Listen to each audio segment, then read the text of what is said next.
Many folks have undergone a sort of spiritual transformation during this pandemic. Our next guest, Stephen Shaw, well, he grew up in South Africa.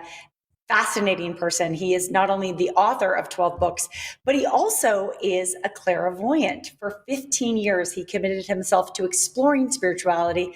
He's here today to share some of that wisdom. Yeah, a lot of people kind of in need of a little bit of wisdom right now, especially after the past couple of years. We've had Stephen Shaw joining us now. How are you, sir?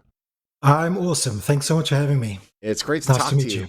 You know, the pandemic has a lot of people just kind of looking back at what they've lived for a life so far and asking themselves, all right, am I happy about where I'm at right now? And if not, how do I find fulfillment?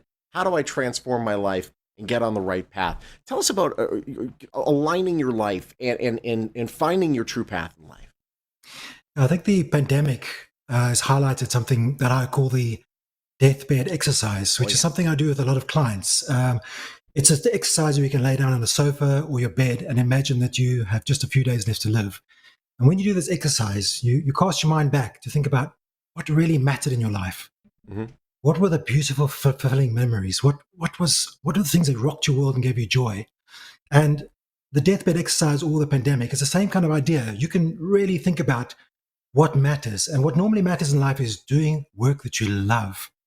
Sometimes you can't do it as a full-time job. You can do it as a hobby. Also finding the right romantic partner. And that's massive in life. People underestimate how important it is. Having the right support in your life, someone who accepts you, someone who understands you. You also need to learn effective relationship skills. And lastly, as far as possible, trying to find a way to live your life in service to other people. That doesn't mean like being a doormat. It means finding a way to tailor your business to serving others, making sure we give people greater value in life.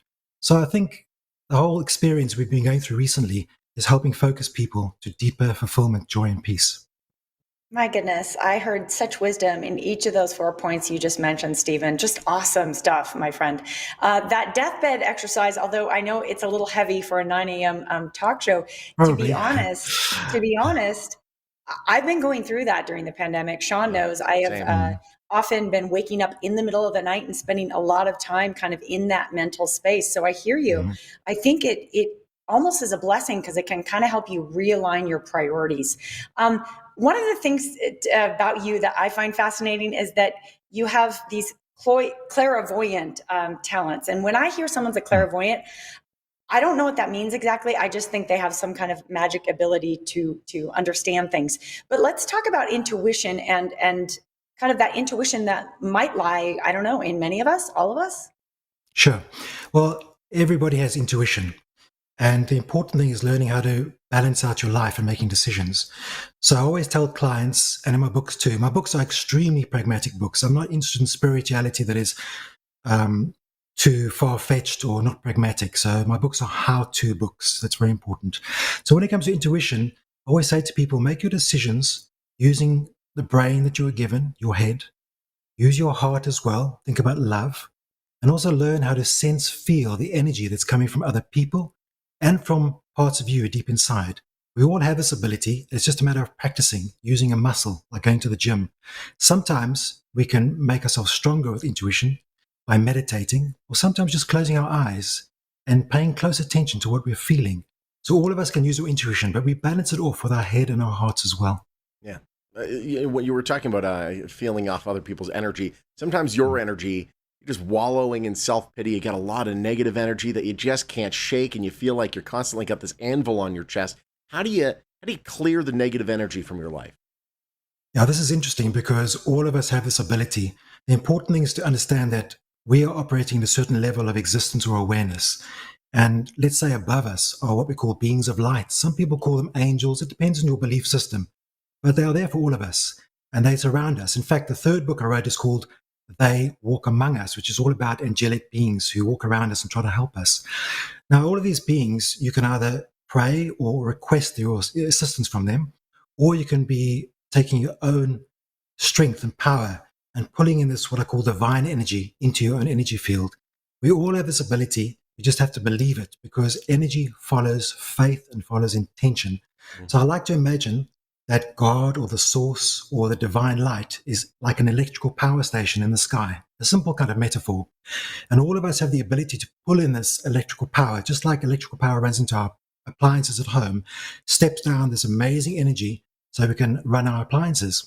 And we can do the same. By intention, we can pull in this radical energy, which are called divine light, available to all of us, and pour it into our own energy fields. You just have to visualize and intend. Sometimes saying it out loud with a lot of emotion helps too, and you can actually feel the difference.